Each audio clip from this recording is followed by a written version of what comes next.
ಬಾರವ್ವ ಕೆಂಡಗಣ್ಣೋಳೆ ನಮ್ಮವ್ವ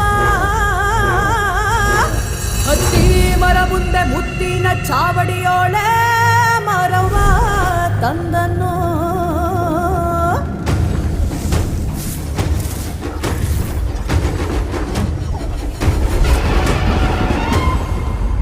ಪ್ರತಿ ಮಚ್ಚು 2 ದಪ ಕೆಂಪಾಗ್ತೈತೆ.